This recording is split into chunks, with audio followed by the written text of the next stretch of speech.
కదా పక్క ఈ యాత్ర పట్టేది ఇస్తలేనన్నా 16 సంవత్సరాల నుంచి చేస్తున్నాను యాత్ర. ఇది రాజకీయం కోసమో ఓట్ల కోసమో సీట్ల కోసమో వ్యక్తుల కోసమో ఈ యాత్ర తీస్తలేమన్నా. ఇవాళ దేశంలో ఉన్న పరిస్థితి తెలుసు, కరీంనగర్లో ఉన్న పరిస్థితి తెలుసు, తెలంగాణ రాష్ట్రంలో ఉన్న పరిస్థితి తెలుసు, హిందూ సమాజం ఏ విధంగా ఇబ్బంది పడుతుందో తెలుసు.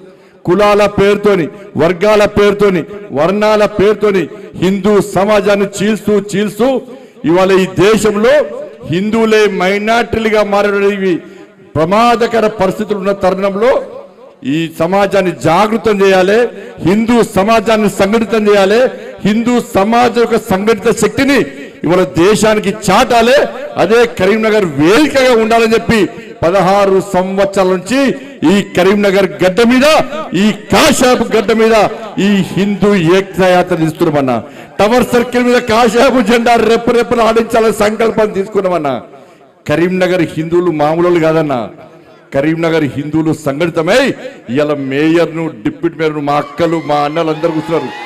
కార్పొరేటర్లను 39 మంది కార్పొరేటర్లు గెలిపించి ఇవాళ టవర్ సర్కిల్ మీద కాశాపు జెండా ఎగిరించినట్టు నా కరీంనగర్ హిందూ బంధువులందరికీ హ్యాట్స్ ఆఫ్ అన్న, నిజంగా హ్యాట్స్ ఆఫ్ అన్న. ఒక్కసారి కరీంనగర్ ప్రజలందరికీ 2 చేతులకి చప్పలు కొట్టురన్న. గొప్పలున్న కరీంనగర్ వాళ్ళు.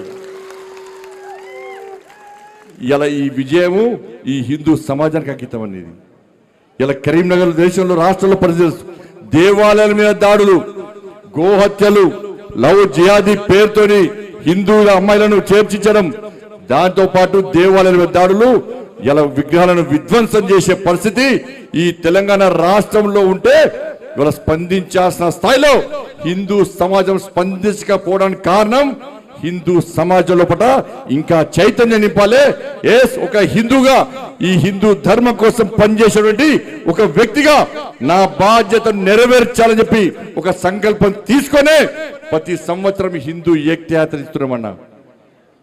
దానికోసమే తప్ప ఇలా రాజకీయ ఎన్నికల్లో ఓట్ల కోసం కాదన్న విషయాన్ని గుర్తుంచుకొని ఇవాళ కరీంనగర్లో కాదు దేశవ్యాప్తంగా ఇలా హనుమాన్ జయంతి సందర్భంగా యాత్రలు ఇస్తున్నాం.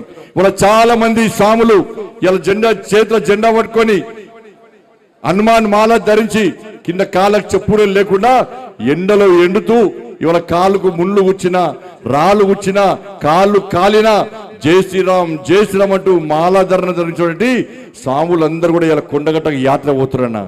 నేను ఆ స్వామి వారిని వేడుకుంటున్నా, ఎవరైతే దీక్ష తీసుకున్నారో వాళ్ళు వాళ్ళ కుటుంబాలు నిండు నూనెలు ఆయురారోగ్యాలతో ఉండాలి.